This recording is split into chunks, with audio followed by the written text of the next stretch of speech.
Might suggest it couldn't get very much worse for the former royals known as Harry and Meghan.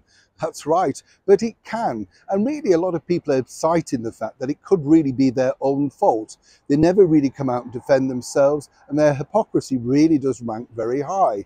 You know, it's the private jet scenario, isn't it? You know, the fact that, oh no, we don't want to bring our children out. It's all about privacy. And then up they pop, of course, in that Netflix docuseries, proving that money is basically what you need to get the children to appear. You get the picture. But now Harry and Meghan have a bigger problem, and it is really a problem that's been brought on by this latest escapade. As ever, let me explain.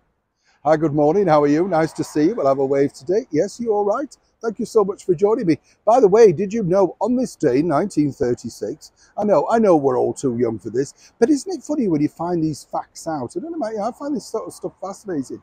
In 1936, it was the very first time a radio station had a request show, and it was simply called, You Ask, We Play. And that was in Berlin, of all places. And it was a very clever idea, wasn't it? Because it was the forerunner of what everybody does. Nobody really writes letters in anymore, do they? Or anything like that. It's just text messages or social media responses. But I always loved it when the DJ said, we've had a letter from X at X. And you think, oh, I wonder where that is. There was a far more warmth to that, wasn't there?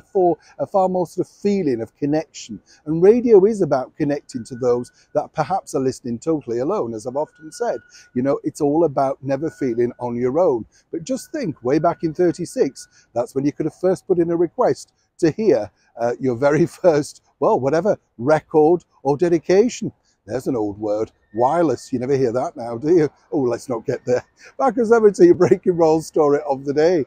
I mean, it's a difficult one, this, isn't it, if you are Harry and Meghan, because there you are mercifully mocked on South Park at the start of the year. I mean, cruelly mocked in many respects. And, you know, some people say they deserve it, some people didn't. You know, it depends which way you look at it. Now, recently, of course, the Fox Entertainment show, Family Guy, have just put that skit in. And as we told you recently, it's all about testing the water, see where it's at, all of that sort of stuff.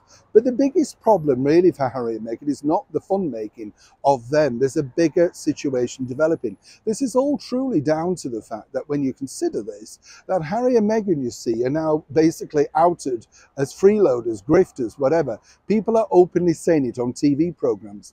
This creates a problem for their employer, Netflix, particularly employees that allegedly have been told there won't be a pay rise this year.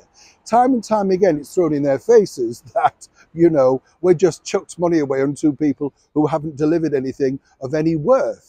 And that really is a very stinging tale. This has caused a lot of consternation at Netflix head office, let me tell you, in the United States, because it's actually more damaging to them than Harry and Meghan. The world knows about their 1 hour a week charity escapades, but now they have to decide how Netflix react to that. And there's only one way really to react to that. Either force the duo into more work and give them more content, or indeed cut all ties with them. It must be very worrying if you're Harry and Meghan, and indeed Netflix, because quite frankly, a cartoon series has outed you for what technically you should have been working hard to achieve. Strange times we live in. Neil Sean in the very heart of London.